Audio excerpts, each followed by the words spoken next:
Bismillahirrahmanirrahim. Assalamualaikum warahmatullahi wabarakatuh.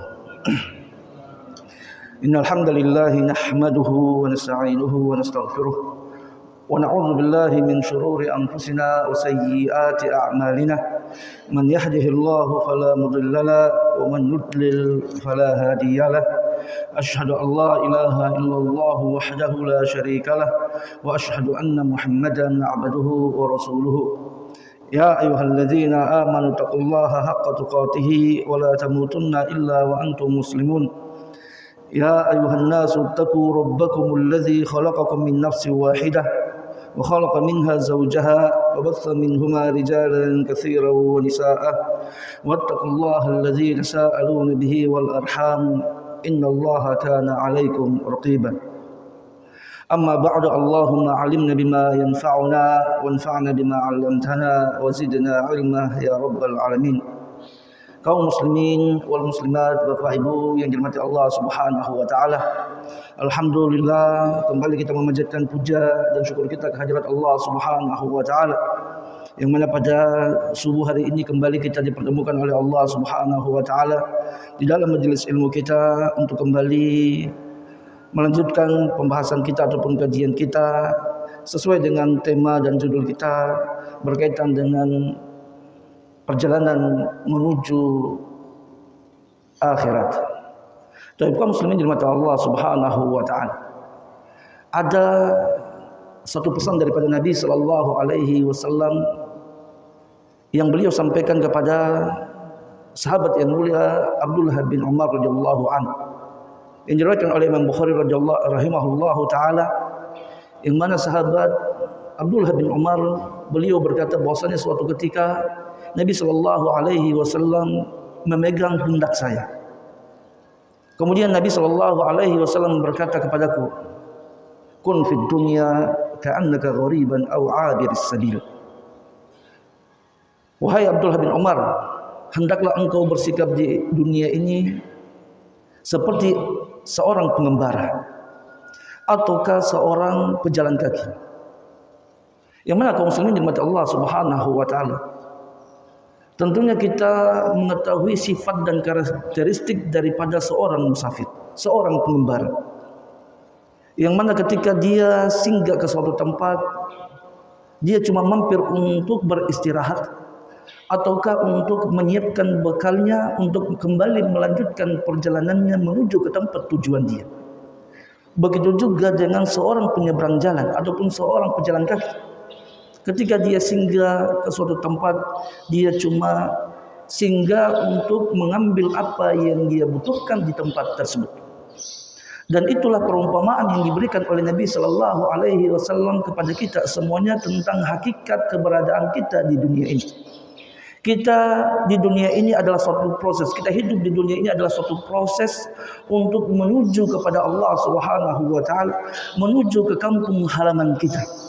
Yang tentunya kita semua tahu kaum muslimin dirahmati Allah Subhanahu wa taala, tempat kampung halaman kita adalah surganya Allah Subhanahu wa taala.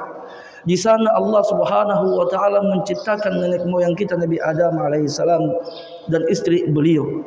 Hanya karena suatu kesalahan yang beliau lakukan sehingga Allah Subhanahu wa taala menurunkannya di dunia ini, yang mana dunia ini menjadi tempat fitnah dan ujian bagi beliau dan anak cucu beliau. Oleh karena itu kaum muslimin dirahmati Allah Subhanahu wa taala, Allah menghidupkan kita untuk kembali ke tempat tujuan kita. Allah Subhanahu wa taala mengadakan kita di dunia ini tujuannya adalah supaya kita kembali di mana tempat kita berada. Akan tetapi ketahuilah, di tengah perjalanan banyak jalan yang bercabang. Di tengah perjalanan banyak orang-orang yang tidak senang kalau kita sampai ke tempat tujuan utama kita, kampung halaman kita. Dia akan terus berusaha untuk menyelewengkan kita, untuk menjauhkan kita, menyesatkan kita supaya kita tidak sampai ke kampung akhirat kita. Dan dia itu adalah iblis dan juga sekutu-sekutunya ataupun pengikut-pengikutnya daripada kalangan syaitan. Jadi kaum muslimin dirahmati Allah Subhanahu wa taala. Oleh karena itu, kenapa kita tidak mempertanyakan pada diri kita? Kenapa kita berada di muka bumi ini? Apa tujuan Allah Subhanahu wa taala mengadakan kita, menciptakan alam semesta ini? Coba kita pernah beri kaum muslimin kepada Allah Subhanahu wa taala. Tidakkah kita mengambil pelajaran daripada kematian demi kematian yang kita saksikan dari orang-orang dekat kita, daripada saudara-saudara kita, teman-teman kita yang telah mendahului kita? Apa yang terjadi pada diri mereka sekarang ini? Dan Allah Subhanahu wa taala menyebutkan di dalam Al-Qur'an, dalam surat Al-Mu'minun, Allah Subhanahu wa taala berfirman dalam ayat tersebut, kata Allah Subhanahu wa taala, afa hasibtum annama khalaqnakum abatha wa annakum ilaina la turja'un. Wahai manusia, apakah kalian menyangka saya ciptakan kalian itu untuk sesuatu yang sia-sia? Cuma diciptakan makan dan minum, tidur dan bekerja, itu saja perkara yang sia-sia. Dan apakah kalian menyangka kalian tidak akan kembali kepadaku? Dan juga di dalam ayat yang lain dalam surat Ad-Dukhan, Allah Subhanahu wa taala menyebutkan tentang kenapa ada alam semesta ini, adanya kita semuanya dan makhluk yang ada di alam semesta ini. Allah Subhanahu wa taala menyebutkan dalam ayat tersebut, kata Allah Subhanahu wa taala, "Wa ma khalaqnas samawati wal arda wa ma bainahuma la'ibin." Tidaklah aku ciptakan langit dan bumi dan apa yang ada di dalamnya itu hanya untuk bermain-main saja. Ma khalaqnahuma illa bil haqq. Tidaklah aku ciptakan semuanya itu kecuali untuk tujuan yang utama. Akan tetapi kata Allah Subhanahu wa taala, walakinna aktsarahum la ya'lamun. Tapi kebanyakan daripada manusia lalai daripada mengingat tujuan hidup mereka. Mereka dilalaikan dengan kesibukan mereka. Mereka dilalaikan dengan godaan-godaan syaitan, pekerjaan-pekerjaan mereka. Jarang untuk menyisihkan waktu mengingat bahwasanya kita hidup untuk mati. Kita hidup untuk mempertanggungjawabkan apa yang kita lakukan di dunia ini.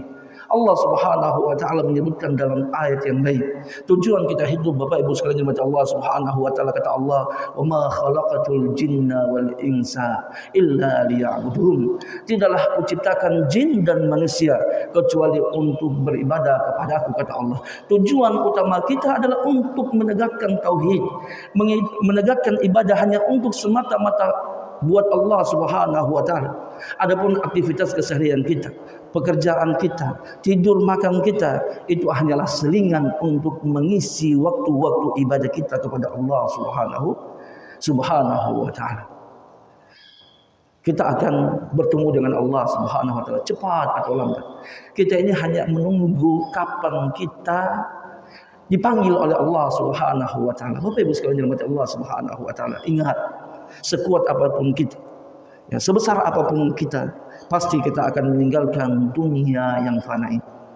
Dan Allah Subhanahu wa taala sudah menyebutkan di dalam Al-Qur'an, dalam surat An-Nisa, Allah Subhanahu wa taala berfirman, "Aynama takunu yudrikumul maut walau kuntum fi burujin musayyadah." Dimanapun kalian berada, pasti kematian datang kepada kalian, walaupun kalian berada di benteng yang sangat kokoh. Dan juga dalam surat Al-Imran, Allah Subhanahu wa taala berfirman, "Kullu nafsin dha'iqatul maut." Setiap yang bernyawa pasti akan merasakan yang namanya kematian. Dan kata Allah Subhanahu wa taala, "Wa innama tuwaffawna ujurakum yaumal qiyamah." Hanyalah di akhirat nanti akan disempurnakan balasan-balasan kalian. Dan kemudian kata Allah Subhanahu wa taala, "Faman zuhziha 'anil nari wa udkhilal jannati faqad faz wa mal hayatud dunya illa mata'ul ghurur." Kata Allah Subhanahu wa taala, siapa saja yang mereka dijauhkan daripada nerakanya Allah Subhanahu wa taala dan dimasukkan ke dalam surganya Allah Subhanahu wa taala, maka mereka itulah orang-orang yang sukses. Mereka itu adalah orang-orang yang berhasil dalam kehidupannya di dunia. Dan tidaklah kehidupan dunia itu kecuali perniagaan yang menipu. Dunia itu adalah tempat tipu daya. Dan Bapak Ibu sekalian yang Allah Subhanahu wa taala, dalam ayat tersebut sangat jelas Allah menyebutkan siapa orang yang paling sukses. Kita selama ini merasa yang paling sukses adalah orang yang mendapatkan jaminan dalam kehidupan. Tidak, Bapak Ibu sekalian dirahmati Allah Subhanahu wa taala. Orang yang sukses, orang tua yang sukses, anak yang sukses, dan orang yang sukses adalah orang yang ketika mereka bisa mengantarkan diri mereka, orang tua mereka ke dalam surganya Allah Subhanahu wa taala. Perkara kematian, perkara yang sangat besar. Bapak Ibu sekalian, kita akan berjalan menuju kepada Allah Subhanahu wa taala. Dan perjalanan menuju kepada Allah, perjalanan menuju pada akhirat, tempat yang akan kita tuju itu dimulai daripada yang namanya sakaratul maut. Bapak Ibu yang dirahmati Allah Subhanahu wa taala, pernahkah kita membayangkan bagaimana seandainya keadaan orang-orang yang telah dipanggil oleh Allah ketika nyawanya dicabut? Bagaimana kira-kira keadaan mereka? Keadaan mereka di antara kenikmatan dan keburukan dan siksaan daripada Allah Subhanahu wa taala, dan itu tergantung daripada amalan mereka. Ada suatu hadis yang panjang dari Nabi Shallallahu Alaihi Wasallam yang menceritakan kepada kita bagaimana proses dicabutnya nyawa kita. Bapak Ibu sekalian dirahmati Allah Subhanahu Wa Taala. Ya, dari sini saja kita sudah mulai merasakan akan janji-janji Allah Subhanahu Wa Taala. Mungkin sekarang kita tidak pernah, mungkin kita berkata, mana apa yang Allah katakan? Naam, dunia ini bukan tempatnya, Bapak Ibu. Allah akan perlihatkan semuanya ketika sakaratul maut telah datang kepada kita. Dari sahabat Barra bin Azib radhiyallahu anhu, beliau menceritakan suatu hadis yang beliau dengar daripada Nabi Shallallahu Alaihi Wasallam, menceritakan bagaimana nyawa orang baik dan orang buruk diambil oleh para malaikat. Beliau mengatakan, kharajna ma'an Nabi Shallallahu Alaihi Wasallam fi janazatin.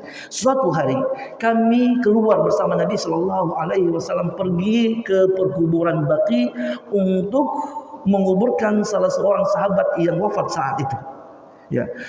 Kemudian kata beliau, fajalasa Rasulullah sallallahu alaihi wasallam mustaqbil al-qiblah. Ketika itu Nabi sallallahu alaihi wasallam duduk menghadap ke arah kiblat. Wa jalasna haulahu wa ka'anna ala ru'usina tuyurun atau at-tayr. Dan kami duduk melingkari Nabi sallallahu alaihi wasallam.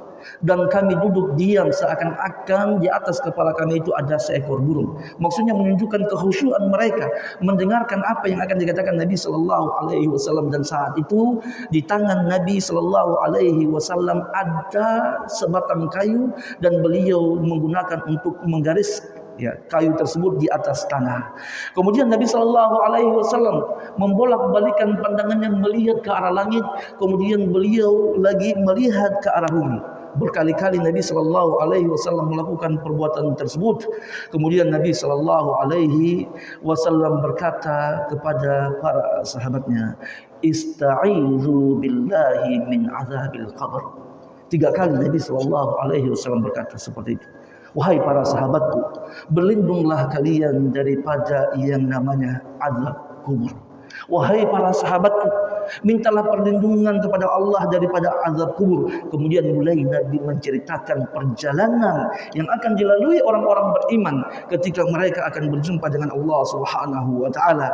Nabi mengatakan, innal abdal mu'min idza kana fi inqita'i minad dunya wa iqbalin minal akhirah nazala ilaihi malaikatun minas sama'i baydul wujuhi ka'anna wujuhahum syamsu ma'ahum kafanun min akfalil jannah.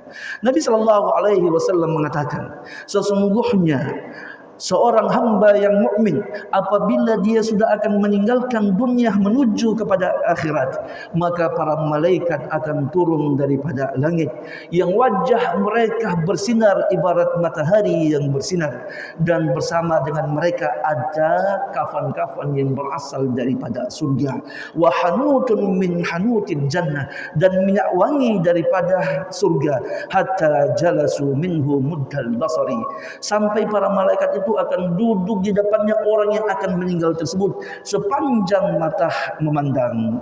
Thumma yaji'ul malakul mautu alaihi salam hatta yajlisu 'inda ra'sihi, sehingga datanglah malaikat maut untuk mencabut nyawanya Malaikat maut itu akan duduk di bagian kepala orang tersebut. Kemudian malaikat maut berkata ketika akan mencabut nyawanya orang tersebut dengan mendatangkan ucapan yang baik. Kata malaikat maut, ayyatuhan nafsut thayyibah, wahai jiwa yang baik, ukhruji ila maghfiratin minallahi wa ridwani. Sekarang tibalah waktunya untuk kau keluarlah daripada jasad ini untuk berjumpa dengan pengampunan dan ridha dari Allah Subhanahu wa taala. Kemudian dicabut nyawanya. Dan Nabi sallallahu alaihi wasallam memberikan gambaran bagaimana keadaan nyawa tersebut keluar daripada jasad orang yang baik tadi. Kata Nabi SAW, maka roh itu akan keluar daripada jasad dan dia akan keluar dengan indah, dengan mudah, ibarat air yang ditumpahkan, yang keluar daripada tumpahan mulut daripada tempat air ataupun cerek. Kemudian maka setelah itu para malaikat akan mengkafani roh tadi. Bapak Ibu sekalian dirahmati Allah Subhanahu wa taala. Jasad kita ketika meninggal dikafani oleh orang-orang yang ada di sekitaran kita, daripada sahabat dan keluarga kita, dan juga roh kita ternyata dikafani oleh para malaikat, akan dibawa oleh para malaikat, dan para malaikat tersebut akan membawa ruh tersebut untuk berjumpa dengan Allah Subhanahu wa taala. Ruh itu, ruh kita yang telah terpisah daripada jasad kita akan dibawa ke arah langit. Kemudian para malaikat itu akan membawa ruh tersebut berjumpa dengan Allah Subhanahu wa taala, fayas'aduna biha fala yamurruna biha illa qalu ma hadha ruhu thayyib. Dan ketika ruh itu dibawa oleh para malaikat yang menemani malaikat maut, maka para malaikat yang ada di atas langit akan memuji ruh tersebut. Mereka mengatakan, ruh siapakah yang baik ini? Kemudian dikatakan ini adalah ruhnya fulan bin fulan, disebutkan dengan nama yang paling dia cintai di dunia ini. Kemudian para malaikat akan meminta untuk dibukakan pintu langit kepada malaikat penjaga langit. Kemudian dibukakanlah pintu langit tersebut. Kemudian setelah itu mereka akan dibawa berjumpa, ruh tersebut akan dibawa untuk berjumpa kepada Allah Subhanahu wa taala. Setelah itu Allah Subhanahu wa taala akan berkata kepada para malaikat, aiduhu ilal ard, kembalikan ruh ini ke bumi. Fa inni wa'adtuhum inni minha khalaqtuhum wa fiha u'iduhum. Karena saya sudah berjanji kepada mereka, saya ciptakan mereka daripada bumi dan saya akan mengembalikan mereka kepada bumi. Setelah itu ruh tersebut dikembalikan kepada bumi dan mulailah kembali bersatu antara jasad dan ruh. Ini Bapak Ibu sekalian dirahmati Allah Subhanahu wa taala. Mungkin selama ini kita bertanya-tanya, jasad yang terbaring di depan kita tidak bergerak bukan berarti mereka tidak mengetahui tentang keadaan mereka. Mereka melihat apa yang kita lakukan pada diri mereka yang telah meninggal. Hanya saja mereka tidak memiliki kemampuan untuk dapat berbicara kembali kepada kita, karena mereka sudah berpindah kepada alam yang lain. Dan mungkin kita pertanyakan, kemana ruh mereka setelah mereka berpisah daripada tubuh mereka? Itulah jawaban daripada pertanyaan kita itu setelah dijelaskan Nabi SAW dalam hadis tadi. Ruh kita dibawa oleh Allah Subhanahu wa taala, dibawa oleh para malaikat untuk berjumpa dengan Allah Subhanahu wa taala. Dan setelah itu baru akan dikembalikan ke bumi. Dan kata Nabi SAW, ketika sudah dikembalikan di bumi, fa innahu yasma'u khafaqan 'ali ashabihi idza wallau mudbirina fayatihi malakani syadidal intihari. Dan ketika itu, dan kapan prosesnya tersebut? Kalau kita melihat daripada penjelasan hadis Nabi SAW ini, maka persatuan ruh dengan jasad kembali itu akan terjadi ketika kita telah dikebumikan. Ya. Dan ketikalah kita dikebumikan oleh saudara-saudara kita, oleh teman-teman kita, maka kita tentunya tidak akan berlama-lama bersama dengan kuburan mereka, orang yang sudah meninggalkan kita. Maka kita akan berpaling menuju ke rumah-rumah kita. Makanya dalam hadisnya Nabi sallallahu alaihi wasallam menyebutkan, Bapak Ibu sekalian, mata Allah Subhanahu wa taala, yatba'ul janazatu atau yatba'ul mayyitu thalathah.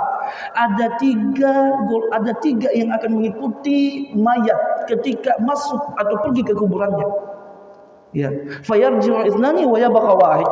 Yang dua akan kembali, yang satu yang akan tertinggal menjadi teman setianya.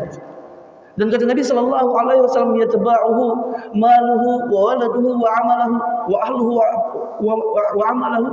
Yang mengikuti mayat ke kuburannya itu yang pertama adalah hartanya, yang kemudian adalah keluarganya, dan yang ketiga adalah amalannya.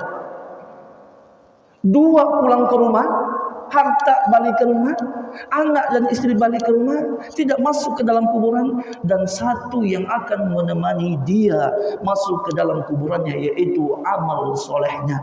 Makanya Bapak Ibu sekalian, teman setia itu adalah amalan kita. Tidak ada teman setia di dunia ini kecuali amalan kita, karena itu yang akan masuk menemani kita sampai kita berjumpa dengan Allah Subhanahu wa taala.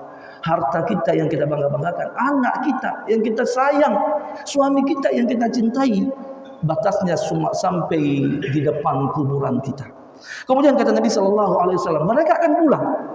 Dan ketika mereka sudah melangkah 3 langkah daripada meninggalkan kuburan tersebut, maka kata Nabi sallallahu alaihi wasallam, orang yang ada di dalam kuburan tadi akan mendengarkan langkah daripada sendal, ataupun sendal daripada langkahan daripada orang-orang yang mengantarnya ke kuburan.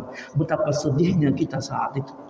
Barulah kita menyadari bahwasanya ternyata apa yang kita punya selama ini tidak dapat memberikan kita manfaat di kuburan kita. Dan saat itulah ketika kita meninggalkan kuburan, datang 2 orang malaikat yang kata Nabi sallallahu alaihi wasallam, syadidal intihar, yang sangat keras sekali, ya, yang sangat galak sekali. Kemudian wa yujlisariha fayaqulani, kedua malaikat itu akan duduk kepada orang yang sudah di dalam kuburan. Kemudian dia mulailah bertanya. Inilah yang dikenal dengan namanya fitnah kubur. Inilah yang dikenal dengan namanya bukan azab kubur, fitnah kubur, ujian kuburan. Ujiannya apa? Cuma 3 pertanyaannya Bapak Ibu sekalian, tidak ada yang keempatnya. Ya, kisi-kisinya sudah Nabi jelaskan. Sudah diajarkan oleh Nabi sallallahu alaihi wasallam.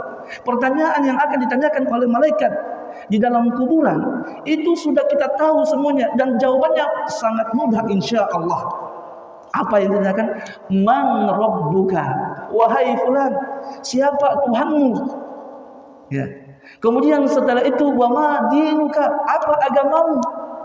Kemudian waman nabiyuka, siapa nabimu? Cuma itu yang akan ditanyakan oleh para malaikat kaum muslimin yang dirahmati Allah Subhanahu wa taala. Pertanyaan yang simpel, tetapi jawabannya tidak bisa kita persiapkan di dunia ini. Jawabannya itu Allah yang akan memberikan taufik kepada kita untuk dapat menjawab pertanyaan tersebut. Adapun orang-orang yang beriman, yang beramal soleh, maka dia akan dapat menjawab pertanyaan itu dengan mudah. Dia akan mengatakan bahwasanya Rabbi Allah, Tuhanku adalah Allah yang menciptakan saya, yang satu-satunya yang saya berhak sembah hanyalah Allah Subhanahu wa taala. Kemudian dia mengatakan lagi, dan juga agamaku adalah agama Islam. Inna dina 'indallahil Islam, agama yang diridhoi oleh Allah cumalah agama Islam. Kemudian juga nabiku adalah Nabi Muhammad sallallahu alaihi wasallam. Bapak Ibu, pertanyaan itu bukan cuma 1 kali ditanyakan, berkali-kali ditanyakan oleh para malaikat, diulangi berkali-kali, bisa jadi salah kembali. Akan tetapi ya Allah Subhanahu wa taala akan terus mengokohkan ucapannya orang-orang beriman untuk dapat menjawab pertanyaan dari malaikat tadi, yang mana Allah Subhanahu wa taala telah menyebutkan di dalam Al-Qur'an. Dalam surat Ibrahim Allah Subhanahu wa taala berfirman, "Yutsabbitullahu alladzina amanu bil qawli tsabit fil hayatid dunya." Dan Allah Subhanahu wa taala akan mengokohkan ucapannya orang-orang beriman dengan ucapan yang telah kokoh di kehidupan dunia mereka. Mereka ketika hidup di dunia Allah, ya, mereka mengakui Allah sebagai satu-satunya yang mereka ibadahi. dan mereka mengikuti petunjuknya Nabi dan mengakui agama Islam dan mengamalkan agama Islam, dan apa yang mereka amalkan di dunia itu akan dibawa oleh Allah Subhanahu wa taala, dan Allah mengokohkan mereka supaya tetap dapat menjawab daripada pertanyaan malaikat atas amalan yang mereka lakukan di dunia. Setelah itu kaum muslimin dimati Allah Subhanahu wa taala, kapan berakhirnya pertanyaan itu? Sampai datangnya suara Allah dari langit. Allah Subhanahu wa taala akan mengatakan kepada para malaikat yang bertanya, an sadaqa abdi, hambaku telah jujur, tidak usah lagi dipertanyakan. Mulailah di sini. Ya, nikmat kuburan akan dirasakan oleh orang-orang yang beriman. Maka Nabi mengatakan, ya, Allah mengatakan kepada para malaikat, afrishuhu minal jannah, bukakan pintu-pintu surga. Ya, wa albisuhu minal jannah, bukakan pintu surga. Sampai-sampai kata Nabi SAW, kuburan yang kita lihat 1 kali 2 meter itu kaum muslimin dimati Allah Subhanahu wa taala, itu menjadi tempat yang sangat indah bagi orang-orang yang beriman. Karena kenapa? Karena kuburan itu sudah pintu untuk masuk ke surganya Allah Subhanahu wa taala, dan Allah memerintahkan supaya pintu surga dibukakan buat mereka. Diperlihatkan surga kepada mereka. Dan dikatakan kepadanya, sanalah surga tempat yang akan engkau tinggal. Sanalah surga tempat yang akan engkau tinggal. Dan diperlihatkan juga kepada mereka, dan sanalah neraka yang seandainya dulu engkau tidak beriman kepada Allah, banyak dosanya, maka tempatmu bukan di surga tapi di dalam nerakanya Allah Subhanahu wa taala. Sampai-sampai kata Nabi SAW, bau surga, ya, hawa surga akan masuk ke dalam kuburannya, wa albisuhu minal jannah, dan pakaikan dia dengan pakaian yang berasal daripada surga. Dan dia mendapatkan kenikmatan di dalam kuburannya. Kemudian saat itu datang seorang lagi, ya, fayatihim, kemudian kata Nabi SAW, ya, kemudian datang seorang lelaki yang hasanul wujuh, yang wajahnya sangat tampan sekali, ya, wa hasanul thiyab, pakaiannya sangat indah sekali dan baunya sangat harum. Fayaqulu, kemudian lelaki tersebut, ya, berkata kepada orang yang ada dalam kuburan, ubasyiruka billazi yasurruka, ya, saya akan memberikan kabar gembira kepadamu dengan apa yang dapat menyenangkanmu. Kemudian dia mengatakan, absyir min ridwanillahi wa jannatin fiha na'im, bergembiralah dengan apa? Dengan surganya Allah Subhanahu wa taala dan juga keridhaan daripada Allah Subhanahu wa taala. Orang yang dalam kuburan tidak tahu siapa laki-laki. Kemudian dia bertanya, siapa kau? Saya tidak pernah melihat anda. Kita tidak pernah kenal di dunia. Kenapa anda berada dalam kuburan saya? Maka lelaki yang ada dalam kuburan tadi mengatakan, ana amaluka soleh, sayalah temanmu, sayalah amalan solehmu, sayalah amalan solehmu yang selama ini kau beramal.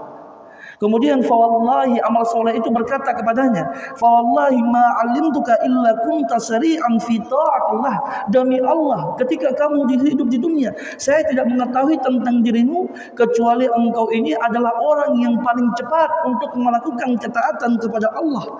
Bati'an fi ma'siyatillah, itu lambat kalau untuk bermaksiat kepada Allah. Kalau diajak kebaikan, ayo sholat, langsung pergi sholat. Ketika diajak untuk beribadah kepada Allah, langsung menyambutnya. Dan ketika diajak untuk bermaksiat, dia stop, tidak mau pergi melakukan maksiat kepada Allah Subhanahu wa taala. Dan itulah kata amal soleh kita nanti.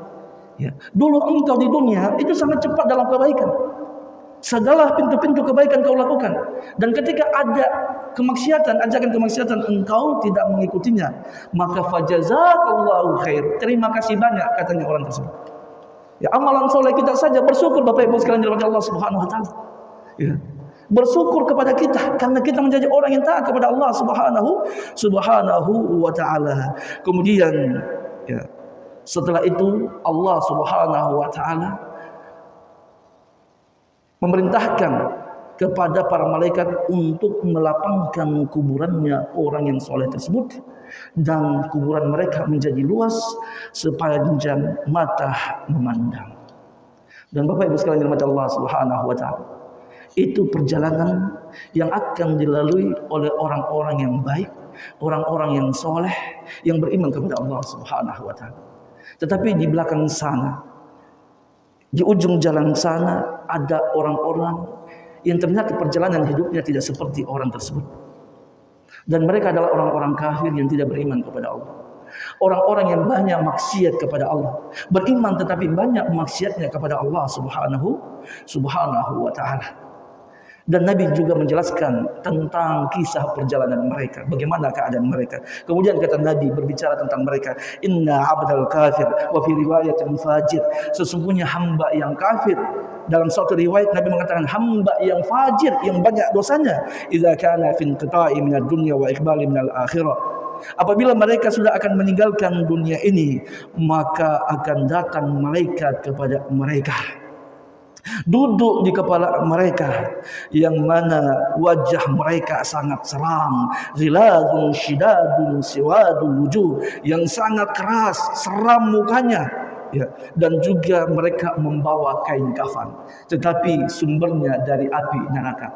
Coba kita dengar rasa saja bagaimana kain kafannya neraka, ya. Baunya, busuknya minta ampun, panasnya minta ampun. Dan juga kata Nabi SAW, kain kafannya sangat keras sekali dan juga sangat bau sekali. Kemudian setelah itu mereka akan datang malaikat maut untuk mencabut nyawa orang tersebut. Malaikat maut ketika mencabut nyawanya dengan memaki-makinya. Malaikat maut saja ya sudah jengkel dengan orang tersebut, dengan mengatakan ayyatuhan nafsul khabithah, wahai jiwa yang busuk, wahai jiwa yang buruk, ukhruji ila sakhtin minallahi wa ghadabi. Ya, sekarang waktunya lah engkau keluar daripada jasad ini menuju kepada kemurkaan dan kemarahan Allah Subhanahu wa taala. Kemudian ditarik nyawanya, ditarik rohnya dengan tidak belas kasih, dengan kasar, sampai-sampai Nabi mengibaratkan, kata Nabi SAW, fatafarraqa fi jasadihi, ruh itu akan tercabik-cabik di dalam jasadnya karena sangat sulit untuk keluar. Dan Nabi mengibaratkan ruh yang tercabik-cabik itu, bagaimana tercabik-cabiknya Bapak Ibu sekalian umat Allah Subhanahu wa taala. Nabi SAW mengibaratkan seperti kain basah yang dililitkan di pagar besi yang berduri, kemudian ditarik-tarik kain basah tersebut di atas pagar berduri tersebut. Bagaimana rasanya seandainya kain itu dapat berbicara? Mungkin dia sudah meminta supaya kita berhenti daripada melakukan perbuatan tersebut. Tercabik tapi dengan cara yang keras. Masih mendingan kalau pakai pisau yang tajam, ya. Masih sakit tapi lebih mulus. Tetapi kalau pakai pagar besi yang berduri, tentunya sakitnya lebih sakit dibandingkan dengan barang yang tajam. Setelah itu malaikat akan mengkafani ruh tersebut, kemudian bawa ke arah langit. Dan para malaikat yang ada di atas langit sudah tahu ada ruh yang mau naik ke atas langit, mau berjumpa dengan Allah, dan mereka berdoa, ya Allah, jangan sampai ruh itu lewat di depanku. Dan juga malaikat tersebut mencaci maki dia. Ini ruhnya siapa nih? Buruk sekali ruh ini. Ya. Kemudian kata Nabi SAW, malaikat pembawa ruh tadi minta izin supaya dibukakan pintu menuju kepada Allah. Dan kata Nabi SAW, mereka tidak dibukakan pintu. Sebagaimana yang dikatakan oleh Allah Subhanahu wa taala, la tufattahu lahum abwabus samai wa la yadkhulunal jannata hatta yalijal jamalu fi sammil khiyat. Orang-orang yang mendustahkan Allah Subhanahu wa taala dan juga ingkar kepada Allah Subhanahu wa taala, maka mereka tidak akan dibukakan pintu-pintu langit. Ruh mereka tertahan, tidak bisa masuk ke atas langit untuk berjumpa dengan Allah Subhanahu wa taala. Mereka tidak membukakan pintu-pintunya, dan mereka tidak akan masuk surga kecuali onta bisa masuk ke dalam lubang jarum. Maksudnya perkara mustahil orang kafir masuk ke dalam surga Allah Subhanahu wa taala. Kecuali onta sudah bisa masuk ke dalam lubang jarum, baru mereka bisa masuk ke dalam surga. Itu perkara yang sangat mustahil. Setelah itu, ya, karena tidak dapat untuk dimasukkan ke arah langit, ke dalam langit untuk berjumpa dengan Allah, Allah mengatakan kepada para malaikat pembawa ruh tersebut, kembalikan hambaku tersebut ke bumi, karena saya sudah berjanji saya ciptakan mereka dari bumi, dan saya akan kembalikan mereka ke tanah. Kemudian setelah itu dikembalikan, dan seperti yang disebutkan dalam hadis Nabi SAW tadi, mulailah mereka kembali bersatu dengan rohnya ketika jasad mereka sudah dikuburkan. Datang malaikat Mungkar dan Nakir, malaikat penanya yang dalam, ya, yang mana malaikat itu bertanya kepada orang tersebut, man rabbuka, siapa Tuhan? Mendengarkan ucapan tersebut, dia tidak dapat menjawab, cuma mengatakan terbata-bata dia, la adri, saya tidak tahu siapa Tuhan itu. Ya. Ketika dia mengatakan tersebut, tidak dapat menjawab, ditanya siapa, apa agamamu, dia juga mengatakan tidak tahu apa agamaku, dan juga siapa nabimu, dia tidak tahu. Ya, siapa nabiku, saya cuma dengar-dengar saja orang. Kemudian dipukul oleh malaikat tersebut, dicambuk oleh malaikat tersebut sampai berkeping-keping orang tersebut dan kembali dihidupkan lagi. Ditanya lagi, tidak dapat menjawab, terus dia akan mendapatkan hukuman tersebut.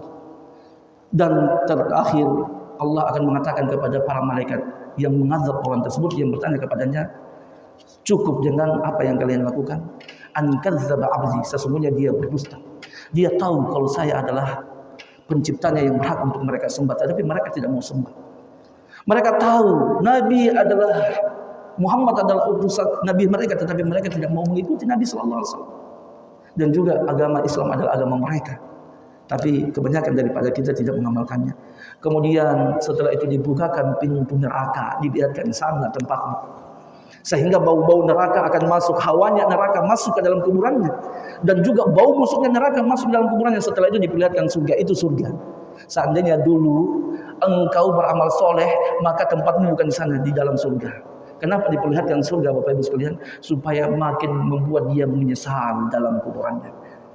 Ya, kenapa dulu saya tidak menjadi orang yang baik? Dan datanglah seorang lelaki yang buruk wajahnya, yang jelek pakaiannya, dan baunya busuk, dan dia ketakutan melihat orang tersebut, dan dia berkata, siapa kau? Dia mengatakan, saya adalah amal burukmu. Dulu ketika kau hidup di dunia, kalau diajak keburukan, paling cepat sekali, enggak disuruh saja udah lakukan.